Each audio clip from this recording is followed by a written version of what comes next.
नमस्कार दोस्तों, आप सभी का स्वागत है। दोस्तों, इकोनॉमी के सीरीज को आगे लेते हुए आज के वीडियो हम लोग जो विदेशी इन्वेस्टमेंट है, विदेशी निवेश है, उसके तहत जो एफडीआई और एफपीआई में अंतर क्या है। जो फॉरेन क्या है ये देखिए, एफडीआई और ये है एफपीआई। ठीक है,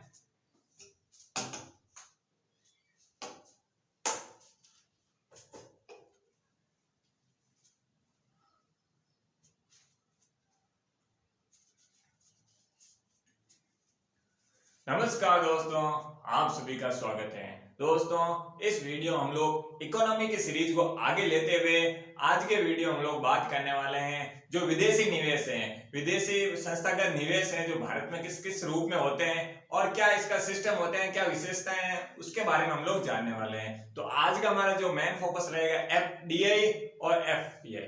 क्या है एफडीआई? Foreign direct investment. और क्या है विदेशी प्रत्यक्ष निवेश और फॉरेन पोर्टफोलियो निवेश। जो विदेशी संस्था का निवेश है, इन दोनों में अंतर क्या है उसको समझने की कोशिश करेंगे। तो ठीक है, लेक्चर स्टार्ट करते हैं। सबसे पहले हम लोग बात करेंगे एफडीआई, जो फॉरेन डायरेक्ट इन्वेस्टमेंट है, प्रत्यक्ष विदेशी निवेश। हिंदी में क्या बोलते हैं इसे? प्रत्यक्ष विदेशी निवेश। तो प्रत्यक्ष निवेश, विदेशी निवेश की क्या विशेषता है, किस प्रकार इनका क्या सिस्टम होता है भारत में निवेश करने का। क्योंकि भारत में निवेश ये क्या है, विदेशी स्वरूप का कनेक्शन है इसमें दोस्तों, क्योंकि विदेशी देशों द्वारा भारत में निवेश रूप में इसका क्या सिस्टम होता है उसको समझने की कोशिश करते हैं। सबसे पहला पॉइंट आ जाता है कि किसी कंपनी में 10% से अधिक निवेश। ये क्या कह रहा है? अब इन दोनों में ध्यान रखना दोस्तों, दोनों को डिफरेंस लेके चल, दोनों में अंतर को लेते हुए पढ़ेंगे तो आराम से दोनों चीजें साथ में कवर हो जाएगी। ये क्या कहना चाहता है? ये क्या किसी कंपनी में 10% से अधिक निवेश, मतलब जो एफडीआई के थ्रू होता है, कोई भी विदेशी कंपनियां 10% से अधिक निवेश कर सकती है, मतलब 10% से अधिक। ठीक है, तो ये आप लोगों को एक लाइन में क्लियर हो गए, जो 10% से अधिक इन्वेस्टमेंट तक। आगे क्या कह रहे हैं? ये लॉन्ग टर्म, मतलब ये क्या कह रहे हैं? लॉन्ग टर्म और स्थिर है। समझ रहे हैं ना? इनका जो टाइम पीरियड होता है कार्यकाल का, वो क्या है? लॉन्ग टर्म होता है। शॉर्ट टर्म और लॉन्ग टर्म के बारे में हम लोगों ने पिछले वीडियो में जाना। जो शॉर्ट टर्म का लगभग टाइम पीरियड होता है 1 साल के अंतर्गत। ठीक है ना, 1 साल के अंतर्गत आप लोगों को 82 डेज या 91 डेज है तो 182 डेज है तो या 365 डेज है, जो वो आते हैं शॉर्ट टर्म के अंतर्गत। और लॉन्ग टर्म में वो आते हैं 1 साल से अधिक में, जहां पर 15 साल 20 साल 5 साल ये हो सकते हैं, वो होते हैं लॉन्ग टर्म सिस्टम के लिए। तो ये जो एफडीआई है वो लॉन्ग टर्म के रूप में काम कर रही है। ठीक है ना, इसके कंपैरेटिवली क्लियर हो गया।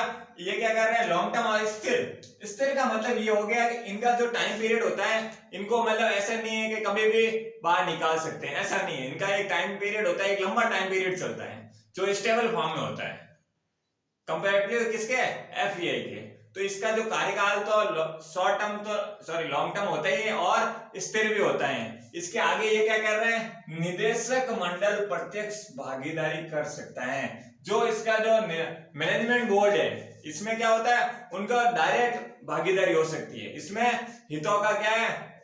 प्रभाव होता है, पर्सनल हितों का प्रभाव होता है। जो निदेशक मंडल डायरेक्टर बोर्ड है, इसमें क्या होगा? प्रत्यक्ष भागीदारी कर सकता है, क्योंकि ये स्थिर भी है, लॉन्ग टर्म भी है। तो ये एक प्रकार का निवेश है दोस्तों, ये आप लोगों को ध्यान रखना, विदेशी निवेश है एक प्रकार का। विदेशी निवेश का 2 सिस्टम होता है, एक एफडीआई के थ्रू देखते हैं मोस्टली, और एक विदेशी संस्था मतलब एफपीआई के थ्रू देखते हैं। एफडीआई में हम लोग चीजें ये पढ़ रहे हैं। आगे क्या कह रहा है एफडीआई? गवर्नमेंट सिक्योरिटी और ट्रेजरी बिल में लागू नहीं। जो एफडीआई निवेश है, जो एफडीआई के थ्रू निवेश हो रहा है, भारतीय संस्थागत निवेशों के कंपैरेटिवली अगर एफडीआई में निवेश हो रहा है भारत के रिलेटेड बात कर रहे हैं, तो ये जो है गवर्नमेंट सिक्योरिटी, इसके इन दोनों के बारे में हम लोगों ने बात की। गवर्नमेंट सिक्योरिटी और ट्रेजरी बिल क्या होते हैं, इसके बारे में पिछले वीडियो हम लोगों ने बात कर ली है। तो जो गवर्नमेंट विदेश सरकारी प्रतिभूति है, गवर्नमेंट सिक्योरिटी, और तो ट्रेजरी बिल जो कि केवल केंद्र सरकार जारी करती है, इसमें एफडीआई का जो प्रभाव है, एफडीआई लागू नहीं होते हैं। समझ रहे हैं ना? इसमें एफडीआई विदेशी निवेश नहीं पॉसिबल है। तो ये क्या है ना, ये छोटे छोटे पॉइंट्स होते हैं दोस्तों, ये टोटल अदर से क्या है? डिफरेंस क्रिएट करते हैं। तो यहाँ आप लोगों को ये कोर पॉइंट में माने जाते हैं। तो ये क्या है? बाकी जनरल तो सब में अप्लाई हो रहा है, लेकिन गवर्नमेंट सिक्योरिटी और ट्रेजरी बिल में अप्लाई नहीं हो रहा है। क्लियर हो गया? अब आगे बढ़ते हैं। आगे क्या कह रहे हैं? विदेशी मुद्रा भंडार, तकनीकी, बेहतर ज्ञान, प्रबंधन और अनुसंधान और विकास लेके आते हैं। कि भाई विदेशी निवेश इस मतलब एफडीआई के थ्रू जो बढ़ रहा है, किसके थ्रू बढ़ रहा है? एफडीआई, प्रत्यक्ष विदेशी निवेश के थ्रू जो निवेश बढ़ रहा है, तो इसके क्या बेनिफिट होंगे उस देश को, चाहे भारत की बात करें या किसी और देश की, तो उनके बेनिफिट में क्या होगा?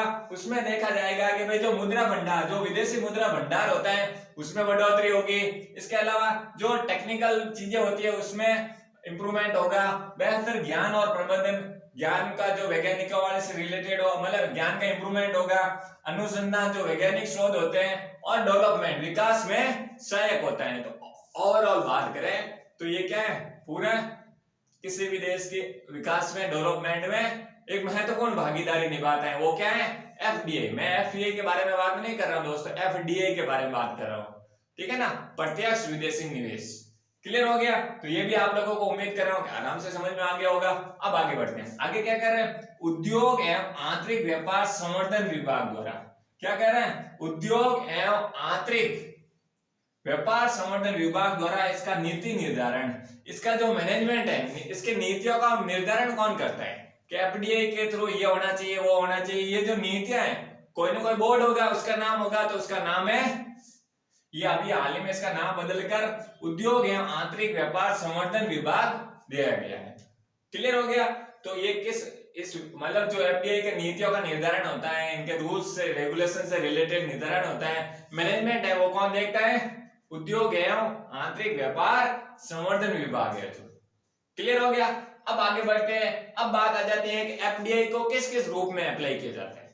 चलो, इसके कुछ ना कुछ टाइप्स होंगे ना, कोई भी चीज के कुछ ना कुछ छोटे मोटे से टाइप्स होते हैं। तो इसमें आप लोगों को एक ग्रीन फील्ड एफडीआई देखने को मिलेगी। क्या? ग्रीन फील्ड एफडीआई, और एक होती है ब्राउन फील्ड एफडीआई, ठीक है ना। तो एफडीआई के भी ये सब टाइप्स है दोस्तों। इसमें ग्रीन फील्ड हो गए एक तो, एक ब्राउन फील्ड। ग्रीन फील्ड क्या कहता है? नई कंपनी के टाइम निवेश कर रहा है, लगभग इसका 5% के आसपास, जो स्टार्टिंग में 4-5% निवेश होता है, नई कंपनियों में निवेश के टाइम होता है, वो संबंध किससे है? ग्रीन फील्ड से। ग्रीन फील्ड का मतलब हुआ नई कंपनियों के निवेश के टाइम, या निवेश किया जाता है नई कंपनियों में। और जो पहले से चल रही है कंपनियां, वो है ब्राउन फील्ड से संबंधित। तो इन दोनों में क्या हो गया? ग्रीन फील्ड में ये हो गया जो नई कंपनी है, अगर अभी से लेटेस्ट स्टार्ट हुई, जैसे आपने अभी नई कंपनी स्टार्ट की है, और वो किसके अंतर्गत आएगी? वो आएगी, उसमें इन्वेस्टमेंट हो रहा है एफडीआई के थ्रू, तो वो ग्रीन फील्ड के तहत होगा। और जो ब्राउन फील्ड होगा, तो वो क्या होगी? अगले चरण में, मतलब पहला स्टेज, मतलब पहले चरण में ऑलरेडी वो कंपनी स्टार्ट हो चुकी है, उसके आगे वाले चरण के इंप्रूवमेंट के लिए जो एफडीआई लगभग आप लोग पर मान सकते हैं 10% एबो का जो निवेश होगा, वो दूसरे मतलब ब्राउन फील्ड के तहत होगा। तो क्लियर हो गया? तो ये आप लोगों को आराम से उम्मीद कर रहा हूं समझ में आ गया होगा एफडीआई क्या होता है। अब बात करते हैं हम लोग, इसी को साथ में लेते हुए इसको पढ़ने की कोशिश करें। एफपीआई, फॉरेन, क्या कह रहे हैं? फॉरेन पोर्टफोलियो इन्वेस्टमेंट, विदेशी संस्थागत निवेश। हिंदी में क्या बोलेंगे? विदेशी संस्थागत निवेश, और इंग्लिश में क्या है? फॉरेन इन्वेस्टमेंट, क्या? Foreign portfolio investment. क्लियर हो गया? अब ये क्या कर रहे हैं? इसका पहला पॉइंट क्या कर रहा है? 10% से कम। ये क्या कहना चाह रहा है? जो इसमें निवेश हो रहा है, तो इसका जो निवेश का जो टाइम पीरियड रहता है, 10% से कम निवेश होता है इसका। लेकिन एफडीआई में हम लोगों ने जाना है 10% से अधिक, तो इसके मुकाबले ये काफी स्थिर माना जा रहा है, और इसका निवेश भी ओवरऑल परसेंटेज के हिसाब से ज्यादा है। क्लियर होना? एफडीआई के थ्रू आप 10% से अधिक निवेश कर सकते हैं, एफपीआई में 10% से कम। आगे क्या कर रहा है? ये शॉर्ट टर्म है और अस्थिर है। ये मतलब क्या कह रहा है?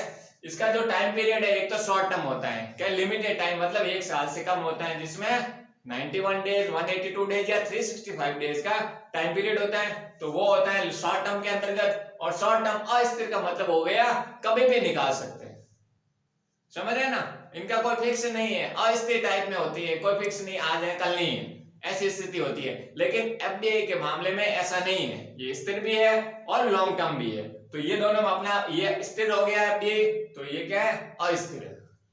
क्लियर हो गया? अब आगे बढ़ते हैं।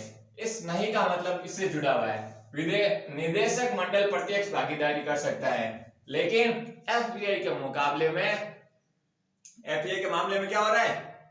विदेशी संस्थागत निवेश, या बोले तो निदेशक मंडल है जो इसमें प्रत्यक्ष भागीदारी नहीं होता, इसमें क्या है, खुद के हितों का अभाव होता है, आर्थिक हितों के अभाव होता है, तो ये पर्टिकुलर अपना अपना देखते हैं और इसमें निदेशक मंडल की प्रत्यक्ष भागीदारी नहीं होती। इस नई का मतलब यही है।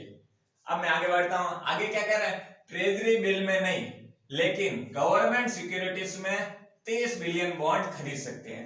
अब एफपीआई के थ्रू क्या कर सकते हैं आप, एफपीआई के थ्रू क्या कर सकते हैं आप, ट्रेजरी बिल में तो आप इसमें भी निवेश नहीं कर सकते, जो एफडीआई में मना किया है कि भाई आप लोग नहीं निवेश कर सकते, तो ट्रेजरी बिल के मामले में तो दोनों में समानता है, लेकिन गवर्नमेंट सिक्योरिटी में एफडीआई में मना किया गया, लेकिन एफबीआई में 23 बिलियन बॉन्ड तक आप लोग खरीद सकते हैं।